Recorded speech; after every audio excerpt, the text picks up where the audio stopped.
مسواک کی اہمیت، مسواک منہ کی پاکی کا سبب ہے، سواک کو مسواک کہتے ہیں، اور ہر نماز کے وضو کے لیے مسواک کو لازمی اور ضروری قرار دیتا ہے، چونکہ مسواک سنن دین میں سے حیا جو ہے یہ مومن کا جو ہے زیور ہے۔ فرمایا کہ اس کو 100 شہیدوں کے برابر اس کو اجر اور ثواب ملے گا۔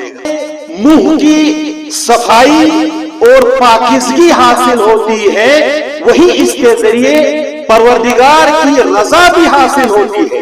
چھوٹی انگلی کے برابر موٹی احادیث میں بھی پیلوں کی مسواک کا ذکر آیا ہے۔ نکاح کرنا جو ہے یہ تمام انبیاء علیہ السلام کی سنت ہے۔ فرمائے کہ والحیا، یہ بھی سنن دین میں سے ہے، لیکن ان پر عمل کرنا مستحب ہے۔ بسم اللہ الرحمن الرحیم، اللهم صل على سيدنا محمد وعلى آل محمد كما صليت على إبراهيم وعلى آل إبراهيم إنك حميد مجيد، اللهم بارك على محمد وعلى آل محمد كما باركت على إبراهيم وعلى آل إبراهيم إنك حميد مجيد۔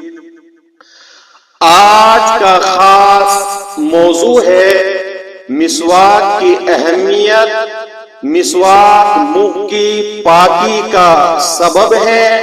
سواک کے معنی مسواک کرنا، سواک کو مسواک کہتے ہیں، لغوی معنی دانت ملنا۔ بخاری اور مسلم میں حضرت ابو ہریرہ رضی اللہ تعالی عنہ سے مروی ہے، عن ابی ہریرہ رضی اللہ عنہ قال قال رسول اللہ صلی اللہ علیہ وسلم لولا ان اشق على امتی لامرتهم بتأخیر العشاء او بالسواک عند كل صلاة۔ حضرت ابو ہریرہ رضی اللہ تعالی عنہ سے روایت ہے کہ رسول اکرم صلی اللہ علیہ وسلم نے فرمایا، اگر مجھ کو اپنی امت پر مشقت اور بوجھ پڑنے کا خدشہ نہ ہوتا تو میں ان کو عشاء کی نماز تاخیر سے پڑھنے اور ہر نماز کے وقت مسواک کرنے کا حکم دیتا۔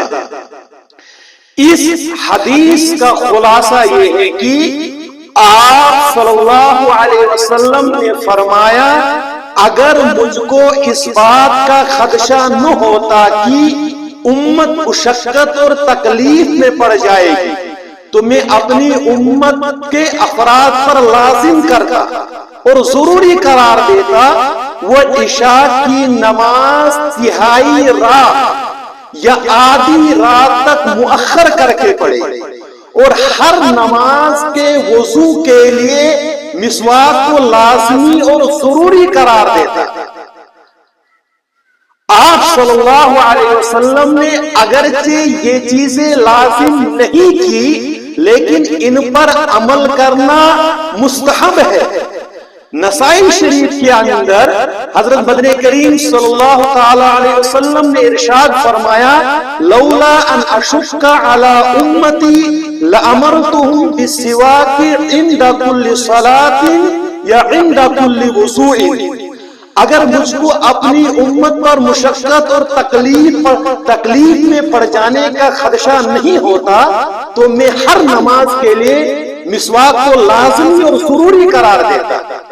یا اللہ کے نبی علیہ السلام نے فرمایا کہ عند کل وضوء، ہر وضو کے لیے جو ہے میں مسواک کو لازمی اور ضروری قرار دیتا۔ چونکہ مسواک سنن دین میں سے، اور ایک حدیث کے اندر حضرت نبی کریم صلی اللہ علیہ وسلم نے ارشاد فرمایا، اربع سنن المرسلین، فرمایا کہ 4 چیزیں جو ہے یہ تمام انبیاء علیہ السلام کی سنت۔ فرمایا کہ التعطر، عطر کا لگانا جو ہے یہ تمام انبیاء علیہ السلام کی سنت ہے. آدم تا ایدم جتنے بھی انبیاء علیہ السلام تشریف لائے فرمایا کہ التعطر عطر کا لگانا جو ہے وہ تمام انبیاء علیہ السلام کی سنت ہے. والسواک اور مسواک کرنا، چونکہ مسواک سنن دین میں سے فرمایا کہ مسواک کرنا یہ تمام انبیاء علیہ السلام کی سنت ہے. آدم تا ایدم جتنے بھی انبیاء علیہ السلام دنیا کے اندر تشریف لائے تو مسواک جو ہے یہ سنن دین میں سے.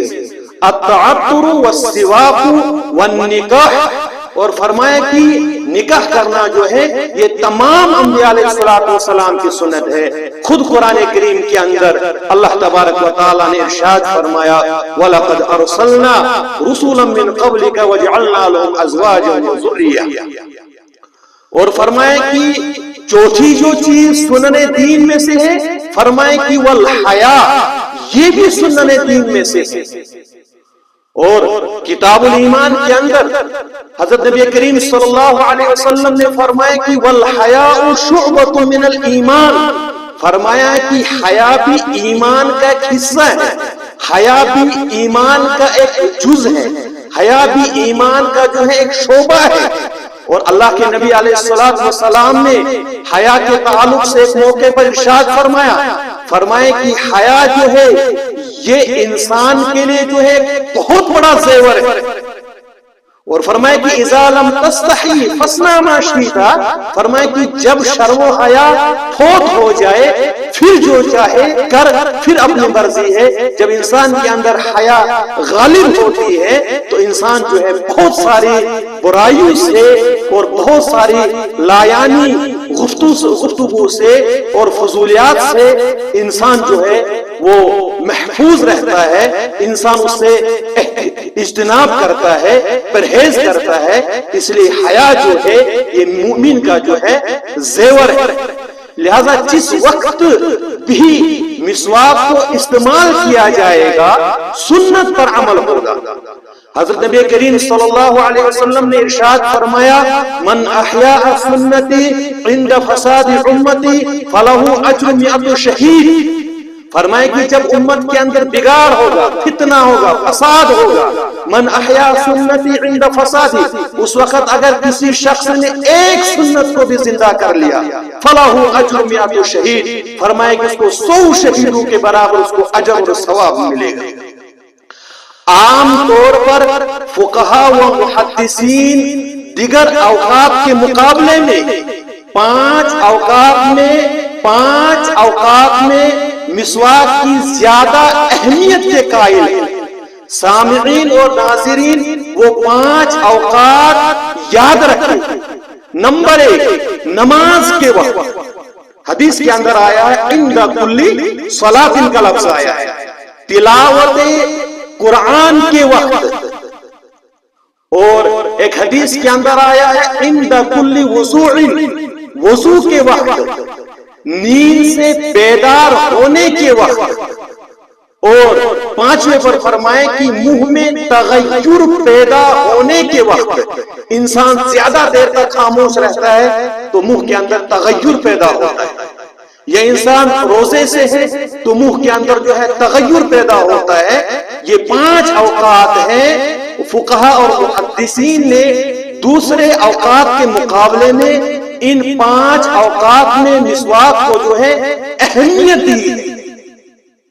اب بات کریں گے کہ مسواک کی لمبائی کتنی ہونی چاہیے، مسواک کی چوڑائی کتنی ہونی چاہیے، مسواک جو ہے وہ کس درخت کا ہونا چاہیے. سامعین اور ناظرین اس بات کو ملاحظہ فرمائے. مسواک کڑوے درخت مثلا نیم کی ہو تو بہتر ہے. نیم کا جو درخت ہوتا ہے اس کے اندر کڑواہٹ ہوتی ہے. پیلو کے درخت کی مسواک زیادہ بہتر ہے.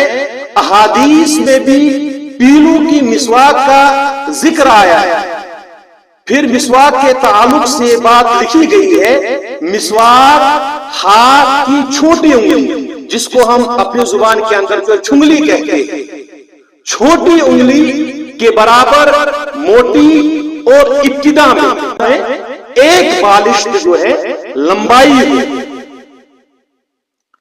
ایک بالشت لمبی رکھنا مستحب ہے. تو ظاہر سی بات ہے مسواک کرتے کرتے مسواک چھوٹی ہو جائے گی، بعد میں چھوٹی ہو جانے کی صورت میں کوئی مذائقہ نہیں ہے اور کوئی حرج نہیں ہے. بخاری شریف کی دوسری روایت جو حضرت عائشہ صدیقہ رضی اللہ تعالی عنہا سے مروی ہے، فرمائے کہ السواک مطہرۃ للفم مرضاۃ للرب. حضرت عائشہ صدیقہ رضی اللہ تعالی عنہا سے مروی ہے کہ رسول اکرم صلی اللہ علیہ وسلم نے ارشاد فرمایا مسواک منہ کی پاکیزگی اور اللہ تعالی کی خوشنودی کا ذریعہ ہے. اس حدیث میں مسواک کی اہمیت، اس کی فضیلت کو ذکر کیا ہے، اور آپ صلی اللہ علیہ وسلم نے یہ بات بتائی ہے کہ جہاں مسواک سے منہ کی صفائی اور پاکیزگی حاصل ہوتی ہے، وہی اس کے ذریعے پروردگار کی رضا بھی حاصل ہوتی ہے. اس لیے جن جگہوں میں مسواک مسنون ہے وہاں مسواک ضروری کرنا چاہے. وما توفیقی الا باللہ. اللہ عمل کی توفیق عطا فرمائے.